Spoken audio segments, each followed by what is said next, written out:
이어 할 때까지 나를 보지 못하리라 하시니라. 아멘. 예, 오늘 설교 제목 찬송하리로다, 찬송하리로다라는 제목으로 말씀 증거하겠습니다. 우리 믿는 자들은 하나님을 향해 찬송 올려드립니다. 근데 참 믿지 않는 자들은 우리 믿는 자들의 찬송의 소리에 그냥 듣기만 하고 있습니다. 사실상 이 마태복음 23장은 이 서기관들과 바리새인들을 향한 질책 하나 예수님께서 말씀하고 있다 이어집니다. 하 있을진저라면서 이런저런 말씀 가운데 너희 서기관들 바리새인들 나 예수를 반대하는 자들에게 하가 있다고 말씀하고 있다 이해됩니다. 사실상 이거는 공개적인 질책입니다. 어떤 숨어서 또 몇 명에게만 그런 것이 아니라 대놓고 예수님께서 공개적으로 질책하는 또 공개적으로 가르침을 하는 23장으로 이해되어집니다. 예수님 자신에 대한 적대자들 향한 말씀이죠. 오늘 본문 참 보면요. 이제는 나 예수를 못 본다 말씀하시면서 결국 재림 때에는 예수님을 환영하는 목소리가 있다 합니다. 그러니까 오늘 본문 39절에 찬송하리로다 주의 이름을 오시는 이여 이렇게 부를 수 있는 사람은 예수님을 언제든지 맞이할 준비가 된데 이렇게 불리우는 찬송을 들을 때는 안 믿는 자들에게는 좀 늦었다는 것이죠. 이미 다 끝났다라는 것입니다. 그들에게는 정말 하가 있다라는 것입니다. 이러한 공개적인 가르침에서 나중나 재림 예수를 환영하는 목소리와는 반대로 환영하기 힘든 목소리가 있을 것이다. 그러니까 찬송만 들릴 뿐이지 예수가 왔네라는 걸 알지만 예수를 믿지 않았기 때문에 어쩔 수 없이 안 된다는 거죠. 그래서 오늘 더욱 본문과 같이 서기관들과 바리새인들은 더욱 그랬을 것입니다. 그런데 재미있는 것은 오늘 본문을 기록한 이 마태복음과 함께 이 누가복음 13장 후반부를 보면요, 이 평행 본문인데 오늘 본문 직전에 어떠한 사건이 있음을 알려줘요. 그러니까 오늘 본문에서만큼은 그런 사건이 직전 사건이 없는데 누가복음 13장에는 오늘 본문과 함께 바로 직전 사건 누가복음 13장 31절부터 33절까지 내용이 나옵니다. 근데 이 내용이 무엇이냐면 어떤 바리새인들이 예수님께 나옵니다. 그래서 예수님께 말하기를 그 바리새인들은 예수님께 좀 호의적인 사람들인데 헤롯 왕이 당신을 또 죽이고자 하니까 빨리 여기를 떠날 것을 재촉을 합니다. 이 말을 들은 예수님께서는 자신의 사명을 다하다 3일 만에 부활할 것이다. 이 말씀을 하면서 내가 가야 할 길을 간다라고 하면서 그 호의적인 예수님에게 호의적인 바리새인들의 그 겉면을 뒤로 하시죠. 그러면서 선지자가 예루살렘 밖에서는 죽는 법이 없다 하시면서 예루살렘을 향한 탄식을 말씀하십니다. 그래서 암탉이 제 새끼를 날개 아래에 모은 같이 내가 너희를 모으려 하였으나 너희가 원하지 않았다 하면서 내가 마지막 재림 때 나를 반기는 찬송소리가 있을 것이며 반대로는 그 찬송소리와 내가 오는 모습을 보면서 슬피 우는 자들이 있을 것이다. 이렇게 말씀하고 있습니다.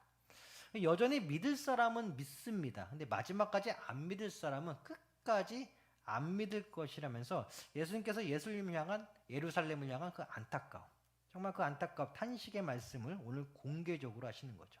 그래서 특히 오늘 보면 바로 6, 9절을 보면 마태복음 23장 38절 보라 너희 집이 항폐하여 버려진 바 되리라 이렇게 나옵니다. 그러니까 안 믿는 자들을 가리킨 거죠. 물론 이제 여기서 너희 집이라는 것은 전체적으로는 안 믿는 자들이 가득한 그 당시 그냥 유대교 해당 성전을 가리킨다고 이해됩니다. 즉 메시아를 못 알아보는 자들만이 가득한 성전은 더 이상 성전으로서 제 역할을 못합니다.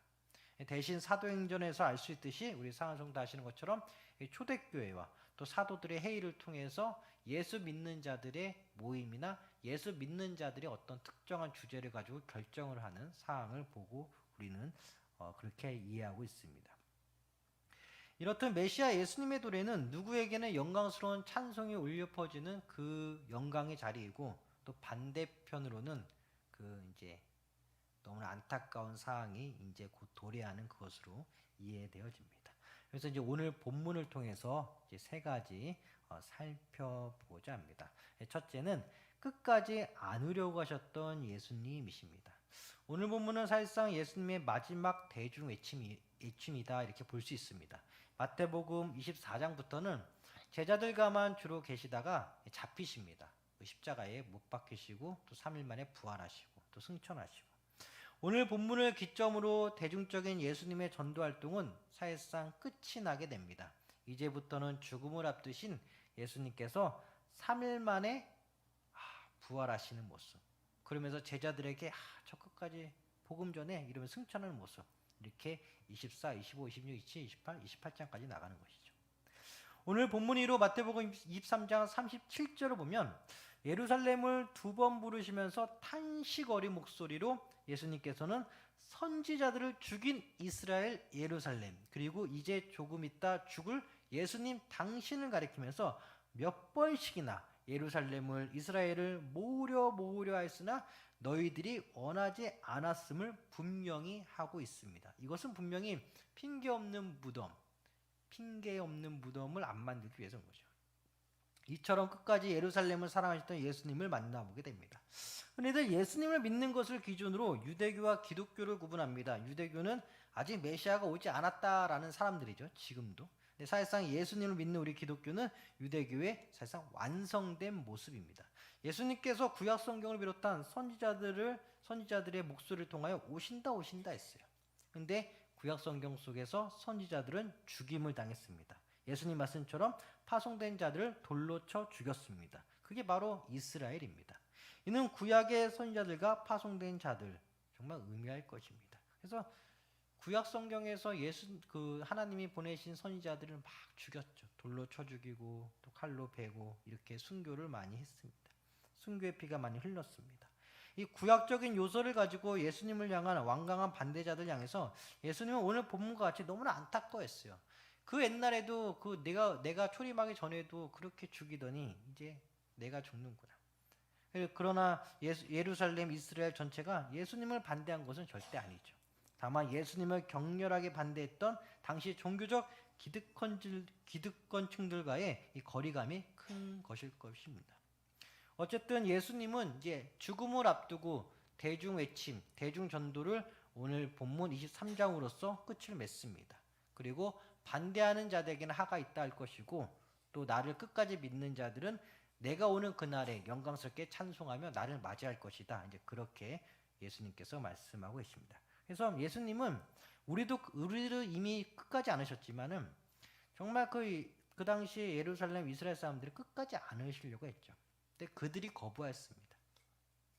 예수님은 분명히 이스라엘을 사랑했습니다. 예루살렘을 사랑했습니다. 마태복음 21장 13절을 보면 성전 정화하시는 가운데 분명히 내 집은 만민이 기도하는 집이라 이사야 56장 7절을 인용하여 말씀하시면서 하나님을 모시는 이스라엘, 예루살렘, 더욱더 하나님과 하나님의 독생자 예수 그리스도를 더 잘 섬기기를 바라셨던 예수님이십니다.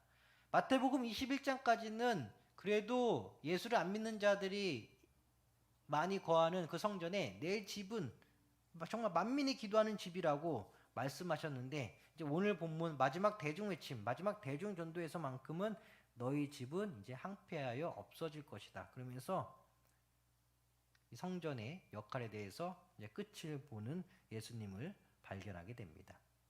문제는 진짜 이스라엘이 거부했다라는 거예요. 이는 무엇을 의미하는가?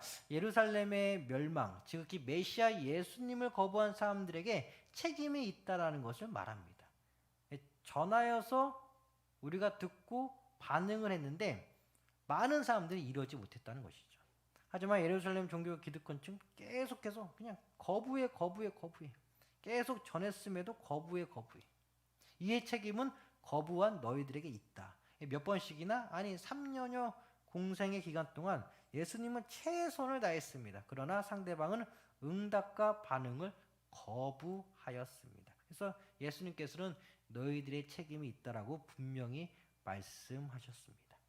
이로써 심판의 책임은 예수님을 거부한 사람들에게 있지 삼위일체 하나님께는 없습니다. 분명히 심판의 책임은 거부한 자들에게 있습니다.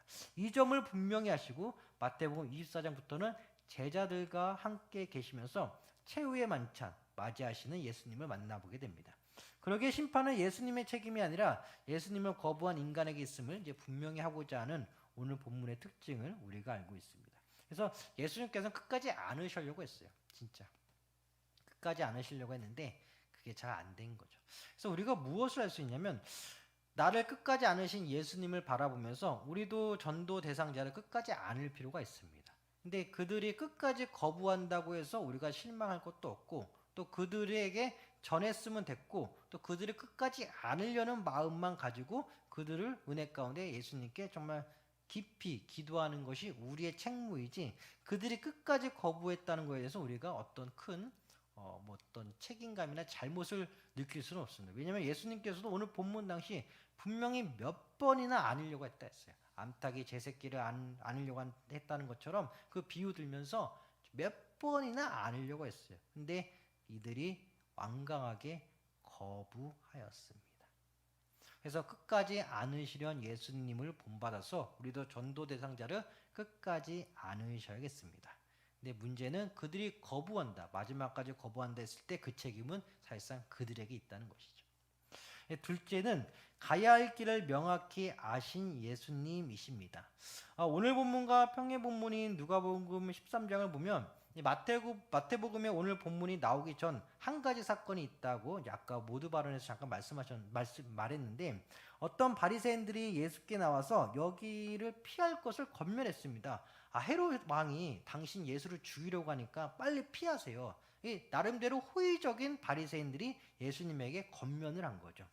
당시 헤롯이 어떻게 공생의 시절을 보내고 계시는 예수님을 죽이고자 했는지는 역사적으로 사실 찾아보기는 힘듭니다. 그래서 예수님께 피하라고 권면했던 예수님께 호의적인 바리새인들이 어떤 소문을 들은 건지 아니면 어떤 말을 들은 건지, 하여튼 이 사람들은 예수님께 권면을 했는데 역사적으로는 그런 흔적이 없었던 걸로 보입니다. 왜냐하면 예수님께서는 이제 성부 하나님의 계획 가운데 이제 본디오 빌라도에게 이제 고난을 받고 이제 죽으셨는데, 어쨌든 헤롯에게 십자가 피 흘리기 그 직전에 헤롯으로부터 어떤 가해를 가할 만한 사건이 있다는 것이 역사적으로는 잘 나오진 않아요. 어쨌든 예수님에게 호의적인 바리새인들이 예수님을 걱정해서 피하라고 했던 거는 이제 오늘 본 말씀 그대로 이제 이러한 사실은 있었던 것이죠. 예수님께서는 자신에게 호감을 가지신 바리새인들의 말을 듣고 말씀하시기를, 이 선지자는 예루살렘 밖에서는 죽는 법이 없다라고 하시면서 예루살렘 안에서 자신이 죽어야 됨을 충분히 알고 계셨습니다. 그게 자신의 길임을 알고 묵묵히 가셨습니다. 그래서 본디오 빌라도부터 이제 고난을 받으시고 죽으시고 3일 만에 부활하셨죠. 누가복음 7장 36절을 보면 한 바리새인이 예수님을 자신의 집으로 초대합니다. 여기에 나온 바리새인도 예수님을 호의적으로 대하는, 호감을 가지고 대하는 바리새인일 것입니다. 굉장히 호감을 가지고 예수님을 자신의 집으로 초대한 이 바리새인인데, 이때 어떤 죄를 지은 여인이 그 바리새인 집에 초대받은 예수님을 만나러 왔습니다. 그리고 예수님 발에 향유를 붓습니다. 이때 집주인 바리새인은 생각하기를, 이 죄 많은 여인이 누구인지를 이 예수님께서 아신다면 예수님은 진짜 선지자일 것이라고 마음속으로 생각하던 그 찰나에 예수님이 자신을 초대한 이 바리새인의 이름이 시몬이라고 하네요. 이 바리새인 시몬을 부르면서 이렇게 말씀하십니다. 이 여자에 대해서 말씀하시기를, 너는 내가 들어올 때 아무것도 안 했으나 이 여자는 내 앞에서 향유로 내 발에 부었다. 그러면서 이 여자를 기억할 것을 말씀하십니다. 이처럼 예수님께서는 자신에게 호의적인 바리새인들에게는 어떻게든 자신이 메시아임을 밝히셨습니다. 그리고 자신의 메시아됨을 인정하고 믿을 것을 먼저 보여주셨습니다. 오늘 본문과 평행구절인 누가복음 13장에서도 마찬가지일 것입니다. 자신의 집에 초대한 그 시몬 바리새인 집에 그 죄 많은 여인이 예수님의 발에 향유를 붓는 것을 통하여서 그 여인을 향해 너의 죄가 사하였다 말씀하신 그 예수님, 그것을 통하여 자기의 호의적인 마음을 가지고 자신을 초대한 그 집주인 바리새인 시몬에게 내가 메시아임을 우회적으로 말씀하신 것이죠. 헤롯의 계획을 어떻게 알았는지 모르겠지만 일부 바리새인들이 예수님에게 피할 것을 권하였다 말씀하셨습니다. 하지만 예수님은 자신이 가야 할 길을 가야 한다면서 자신을 걱정해준 호의적인 바리새인들에게 의연한 모습을 보여주었습니다. 그렇습니다. 예수님은 공생의 시절 제자들에게 말씀하셨던 것처럼 우리를 반대하지 않는 자는 넓은 의미에서 우리 편이라 말하셨어요. 그러나 예수님께 호의적이었던 바리새인들에게는 분명히 예수님은 자신이 메시아임을 이렇게든 저렇게든 분명히 보여주셨던 것입니다. 그러니까 예수님은 자신에게 호의적이었던 사람들에게 바리새이든 서기관들이든 일반 사람이든 간에 분명히 자신의 메시아임을 어떻게든 알려주셨습니다. 호의적인 사람들에게. 또 호의적이지 않더라도 외쳤습니다. 나를 믿으라고. 근데 거부했죠. 어떤 학자는 예수님이 자신에게 호의적인 바리새인들에게 간접적으로 자신의 메시아성을 보여준 이유에 대해서 이렇게 설명합니다. 간접적으로 보여준 이유에 대해서. 대표적으로 요한복음 3장에 나오는 바리새인 니고데모를 예로 들 수 있는데, 바리새인들은 율법에 능통한 자입니다. 이들에게 메시아는 율법에 흠이 없는 자이어야만 합니다. 즉 율법에 기댄 채 누가 메시아인지 율법의 퍼즐 조각을 맞춰가면서 검증하는 사람들이 바리새인들이기 때문에 예수님은 특히나 자신에게 호의적인 바리새인들을 대할 때 구약적인 요소인 선지자 혹은 제인 개념 혹은 표적을 중심으로 간접적으로 나 예수가 진짜 메시아임을 보여주셨다라고 어떤 학자는 설명을 하고 있더라고요. 바리새인들 입장에서는 퍼즐 맞추기예요.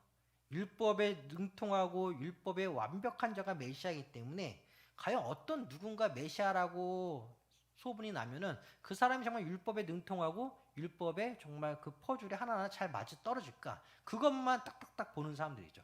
대표적으로 선지자, 또 제인, 이 표적, 이 세 가지 개념을 가지고 예수님은 그 호의적인 바리새인들에게 정말 구약의 율법적인 요소를 가지고 내가 메시아임을 계속 보여주었던 것입니다.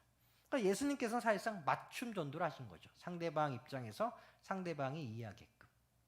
예수님에게 표적을 구했던 니고데모에게 다시 태어남이라는 거듭남의 의미를, 또 제 많은 여인의 제 목록들을 다 알아맞추면 예수님이 선지자라고 속마음으로 인정하고자 했던 바리새인 시몬에게 많이 탕감받은 자를 더 사랑하였다는 식으로 해서 예수님은 자신의 메시아성을 이렇게 간접적으로 말해주었죠.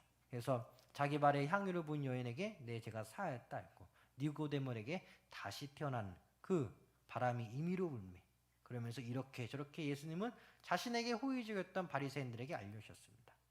또 헤롯 왕이 당신을 해치려고 하니까 피하라 했을 때 나는 묵묵히 간다. 왜? 선지자가 예루살렘 밖에서 죽은 적이 없어요. 근데 나는 예루살렘 안에서 죽어야 된다. 이는 곧 완벽한 선지자라는 것이죠. 구약적인 의미에서. 그래서 예수님께 호의적이었던 바리새인들 역시 예수님의 십자가 죽음과 부활을 보고 최종적으로 예수님이 메시아임을 믿었을 가능성이 높습니다. 그러니까 바리새인들 입장에서는 율법에 또 잘 아는 사람들이기 때문에 예수님의 그 마지막까지 보고 믿었던 것으로 보여져요. 그러니까 십자가에 매달려 죽으셔 피 흘려 주시고 3일 만에 부활하셔 승천하시는 그 승천의 모습을 많은 무리들이 봤다고 하는데, 그 가운데 예수님께 호의적이었고 예수님이 정말 메시아인가, 정말 율법의 퍼즐을 한번 맞춰볼까, 그 가능성을 가지고 예수님께 다가왔던 바리새인들은 마지막까지 예수님을 보고 믿었을 가능성이 높다라는 것이죠. 근데 보통은 이제 딱 예수님을 딱 예수님 은혜 가운데 또 믿음으로 딱 예수님을 받아들인 자들도 있는데, 이 바리새인들은 좀 특수했다는 것이죠. 우리 역시 마찬가지입니다. 우리가 왜 끝까지 믿음 신앙을 지켜야 하냐면 주변 사람들에게 보여주어야만 합니다. 어떤 이들은 우리가 딱 전도를 하고 예수님을 딱 선포하고 복음을 전하면 또 정말 주님 은혜 가운데 몇 번 하다 보면 다 믿는 사람들이 분명히 생깁니다. 감사하죠. 근데 어떤 분들은요, 끝까지 믿는 사람의 그 마지막까지, 그러니까 진짜 마지막까지 보고 그걸 다 보고 나서 그 사람 인생이 마감되었을 때 야 진짜 예수님이 메시아인가 보다, 정말 예수님이 정말 신인가 보다, 이렇게 믿어지는 사람도 있다라는 것이죠. 그 미국에 어떤 그 꼬마가 이렇게 있었다고 해요. 그 어떤 유치원 남학생이 한 명 있었는데, 그 남학생은 눈 뜨자마자 기도하는 게, 또 잠을 자기 직전에 기도하는 게 그 6, 7살짜리 꼬마 남학생인데, 유치원 다니는 남자인데, 우리 부모님 꼭 좀 예수님 믿게 달라고 그 기도를 아침이고 저녁이고 매일 했다고 해요. 근데 참 우리 성도님들 저 용서하고 들으시고, 근데 그 꼬마가 교통사고로 죽었어요. 실제 있었던 일입니다. 그 엄마 아빠를 위해 매일같이 기도하던 6살, 7살 그 미국 꼬마아이가, 백인 꼬마아이가 그 죽었어요. 그리고 죽었는데 그 죽고 나서 그 부모가 그 아이를 이렇게 생각하면서 이제 그 아이가 다녔던 이제 교회도 가보고 하면서 그 아이가 정말 예수를 어떻게 믿었는지, 그 꼬마 아이가 예수를 정말 자신의 메시아로 믿었다는 것을 정말 그 담임 목사님을 통하여 듣고, 그 교회 다니는 주변 성도들을 통하여서 듣고, 또 그 꼬마 아이가 일어날 때나 잘 때나 이제 그거를 이제 부모님 구원을 위해서 기도했다는 것을 뭐 담임 목사님이나 주변 뭐 주일학교 교사님이나 성도님들에게, 어르신들에게 말을 했나 봐요. 근데 그거를 이제 그 부모가 들은 거죠. 그걸 듣고 나서 아이가 교통사고로 죽었는데 그 아이의 신앙을 이제 나중에 발견하고 나서 그 부모가 예수를 믿게 되었다라는 거예요. 그러니까 참 이게 역설적이죠.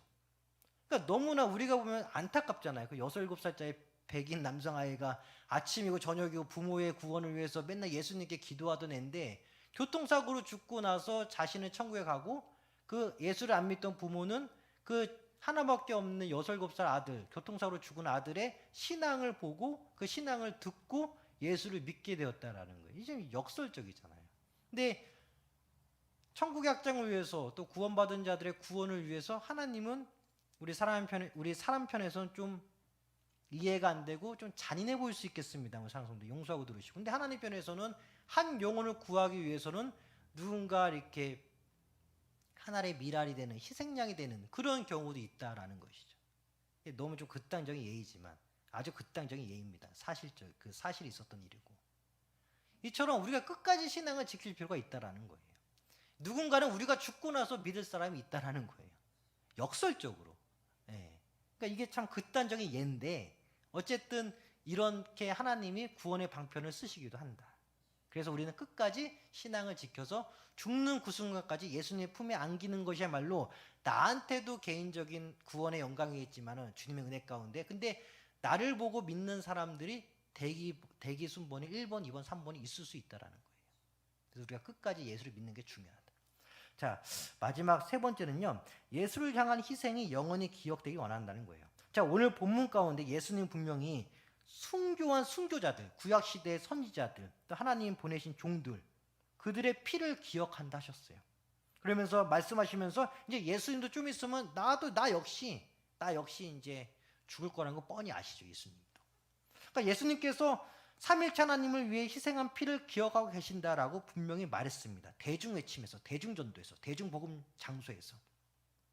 이는 우리에게 큰 위로가 됩니다. 예수님을 위한 헌신과 희생은 정말 하늘에 기록되는 것이는 정말 위로가 되는 것이에요. 사실상 이는 굉장히 슬픈 어조로 예수님께서 말씀하셨을 것이에요. 마지막 대중외침이고 마지막 대중전도입니다. 이유는 오늘 본문의 기점으로 조금 있으면 예수님께서 진짜 본인의 돌을 맞으시고 채찍질을 맞으시고 진짜 십자가에서 피를 흘리세요. 예수님 부활 승천 후 스데반 역시 돌에 맞아 순교하였습니다. 즉 예수님의 부활과 승천 이후에도 피 흘리는 순교는 계속되었습니다. 스데반 집사님 보시면 알겠죠. 스데반은 순교 직전 성령의 충만함으로 하나님의 영광감이 예수께서 하나님 우편에 서신 것을 보았다라고 사도행전 7장 55절은 기록하고 있습니다. 사랑하는 성도 여러분, 그렇습니다. 성령 받은 우리는요, 삼일체 하나님에 대한 확고한 믿음이 있어야 돼요. 단순히 교리적으로 믿거나 말거나 그런 게 아니라 삼일체 하나님, 성령 충만함으로 말미암아 이 삼일체 하나님을 기억해야 됩니다.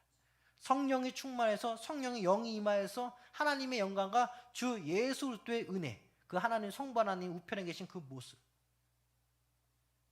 우리는 이 모든 것들, 예수님의 십자가 영광과 함께 나와 하나가 되는 것을 인식해야 됩니다. 우리의 헌신과 희생의 종착점은 삼일체 하나님의 영광입니다. 그래서 우리가 크든 작든 교회에서 봉사하고 희생하는 게 사실상 그 모든 것들이 하나님의 영광이요, 하나님께서 기억하시는 은혜라는 것이죠. 단순히 신의 영광을 위하여 우리가 희생돼야 된다, 이렇게 일방적으로 말하는 게 절대 아닙니다. 신이 살아계시니까 우리는 무조건 희생해야 돼, 이거는 기독교가 아닌 저 이방 종교에서나 가능한 말이에요. 이방 종교는 굉장히 사람들로 하여금 희생을 요구합니다.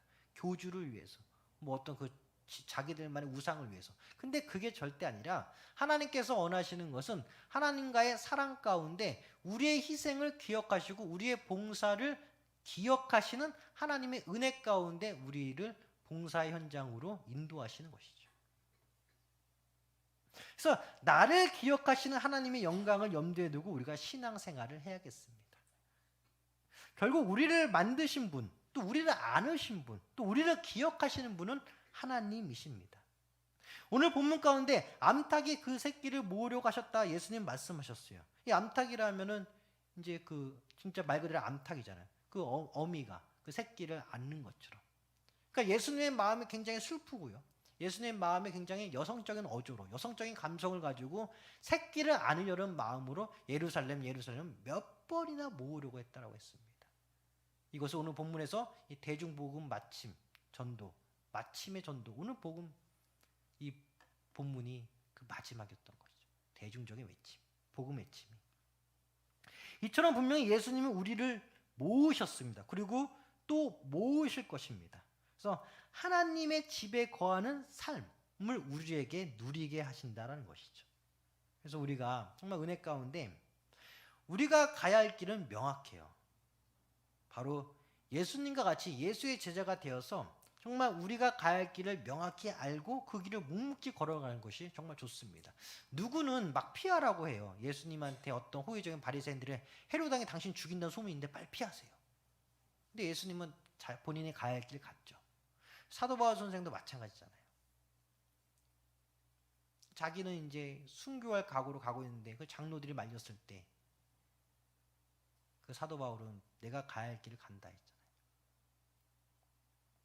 복음의 호의적인 사람들을 위해서 우리는 끝까지 신앙생활을 해야 됩니다. 우리가 복음 한 번 전했으면 한 번에 딱 알아듣고 오면 너무나 감사합니다. 두 번, 세 번 하면 너무나 감사해요. 한 1년 기도했으면 그것도 너무나 감사하죠. 한 5년 만에 10년 만에 너무나 감사해요. 근데 꼭 한두 명은 내가 다 죽고 나서 믿는 사람이 있다는 거예요. 야, 정말 저 사람 진짜였구나. 야, 내가 보니까 저 사람 한번 내가 보자 했거든. 왜냐하면 저 사람이 저렇게 말은 했지만은 죽을 때 어떻게 죽나. 과연 예수 믿는 사람처럼 편안하게 정말 천국을 바라며 죽나. 아니면 그냥 말로만 그랬지 그냥 교회 다니니까 뭐 눈치가 있어서 뭐 어떤 뭐 눈치 있으니까 뭐 그래서 그냥 그렇게 연기만 했는지 마지막 때 왜냐면 예수 믿는 자는 죽을 때 평안하잖아요. 그 마지막까지 보고 우리의 신앙을 마지막까지 보고 우리 죽는 것을 마지막까지 보고 우리가 평안하게 예수 품에 안기는 것을 마지막까지 보고 믿을 사람들이 대기 순번이 1번, 2번, 3번이 있다라는 거예요. 우리는 모르지만 우리는 잘 모를 수도 있겠지만 그러니까 그런 사람들을 위해서라도 물론 내 개인의 구원의 영광을 위해서도 또 은혜 가운데 마찬가지지만 그 대기 순번들을 위해서라도 우리는 끝까지 예수를 잡아야 된다는 거예요. 끝까지. 내가 죽는 그 순간까지 나도 나지만 나를 통해서 예수를 만날 그 대기 순번들을 위해서 분명히 한두 명 있습니다. 저 사람 어떻게 죽나 평안하게 죽나 정말 예수쟁이 진짜 확실한 예수쟁이인가 보고자 하는 사람들이 있어요. 자, 우리의 희생과 헌신을 안으시고 기억하시고 받으시는 예수님. 일방적으로 우리를 몰아넣는 게 절대 아닙니다. 우리 성도님들 오해하시면 안 돼요. 예수님 인격적인 예수님께서 인격적인 삼위일체 하나님께서 우리 성도님들 상황 파악을 다 아는데 우리 사랑하는 성도님들 바쁠 때 바쁘고 좀 힘들 때 힘들고 그 다 상황을 아는데 우리를 그냥 막 몰아가시지 않아요. 아까도 말했지만 바리새인 중에 한 명 시몬이라는 바리새인이 자기 집에 초대했을 때 어떤 죄 많은 여인이 어떻게 알고 찾아가지고 그 비싼 향유를 예수님께 부었잖아요. 그래서 예수님께서 정말 너가 많이 탕감받은 자로서 너가 정말 제사함을 많이 받았다. 인격적인 하나님이시라는 거지. 인격적인 하나님. 막 그 여자 붙들고 야, 나 예수 메시아야. 나 믿어야 돼. 니고데모 붙잡고 내가 바로 예수 메시아야. 나 믿어야 돼. 우물가 여인에게 붙잡고 나 예수야. 내가 메시아야. 믿어야 돼. 물론 강권적으로 예수님은 제자들에게 야, 강권에서 복음의 현장에 데리고 오라지 그런 적도 있지만 예수님께서는 한 명 한 명 만날 때 인격적으로 계속 다가오셨다는 거예요. 그만큼 우리의 봉사와 헌신, 이미 믿은 자들의 봉사와 헌신 역시 인격적으로 받으신다라는 것이죠. 그래서 오늘 말씀을 통해서 우리가 가야 할 길은 명확하다. 끝까지 예수 믿는 것이다. 나와 내가 복음을 전한 사람들을 위해서 또 우리의 희생과 헌신을 인격적으로 안으시고 기억하신 예수님 믿고 우리가 명확히 가야 할 길을 끝까지 가자. 이렇게 정리하겠습니다. 기도하겠습니다. 하나님 아버지